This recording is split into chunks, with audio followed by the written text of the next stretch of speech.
कांद्याचा आगार म्हणून ओळखल्या जाणाऱ्या लासलगाव कृषी उत्पन्न बाजार समितीमध्ये नवीन जो उन्हाळ कांदा जो आहे तर तो आता मोठ्या प्रमाणात दाखल होत आहे. आपण पाहू शकतात का मी आता लासलगाव बाजार समितीच्या आवारात आलेला असून आज सकाळच्या सत्रामध्ये या ठिकाणी 350 वाहनामधून जो आहे तर तो उन्हाळ कांदा या ठिकाणी दाखल झालेला आहे विक्रीसाठी. या कांद्याला जे आहे तर ते जास्तीत जास्त 1352 रुपये तर सरासरी जी आहे तर या ठिकाणी 1150 रुपये आणि कमीत कमी 500 रुपये इतका दर मिळालेला आहे.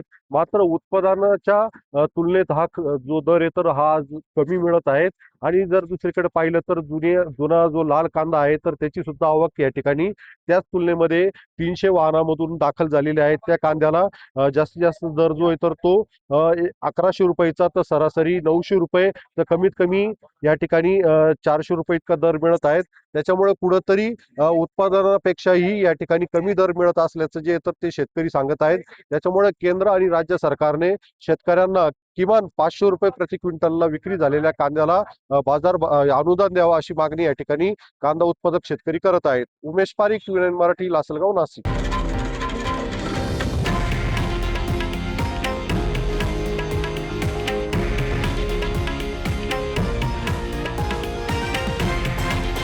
हे आहे देशातील नंबर 1 न्यूज नेटवर्क आणि आपण पाहत आहात TV9 मराठी, एकमेव.